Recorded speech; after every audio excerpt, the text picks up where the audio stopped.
प्रलोभन देणारी वक्तव्य नेत्यांना भोवणार. प्रलोभन देणाऱ्या 20 नेत्यांची निवडणूक आयोगाकडून दखल. निवडणूक आयोगातील सूत्रांची माहिती.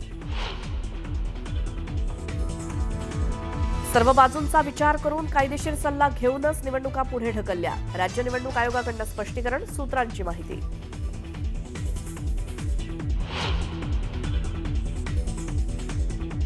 या निवडणुका रद्द करणं हे अत्यंत चुकीचं आहे.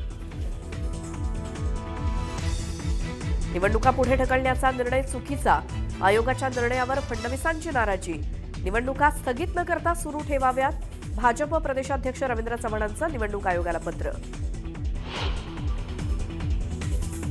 काही ठिकाणच्या निवडणुका अचानक स्थगित करण्याची निवडणूक आयोगाची भूमिका अयोग्य. निवडणुका स्थगित न करता सुरू ठेवाव्यात. भाजप प्रदेशाध्यक्ष रवींद्र चव्हाणांचं निवडणूक आयोगाला पत्र. शहाजीबापू पाटलांच्या कार्यालयावरील कारवाई अयोग्य. गांभीर्य समजून शिंदेंनी दखल घ्यावी. संजय शिरसाटांची मागणी. तर तक्रारीनंतर चौकशी झाली. मुख्यमंत्र्यांचं स्पष्टीकरण.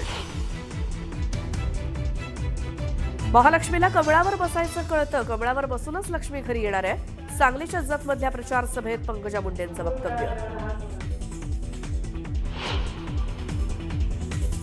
रवींद्र चव्हाणांनी युतीमध्ये मिठाचा खडा टाकला. सिंधुदुर्गात चव्हाणांना राणेंचा ग्रुप तोडून स्वतःचा ग्रुप बनवायचा आहे. निलेश राणेंचा रवींद्र चव्हाणांवर आरोप.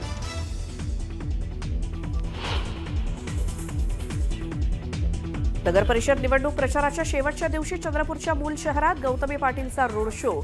काँग्रेस उमेदवार एकता समर्थ आणि नगरसेवक पदाच्या उमेदवारांसाठी गौतमी मैदानात.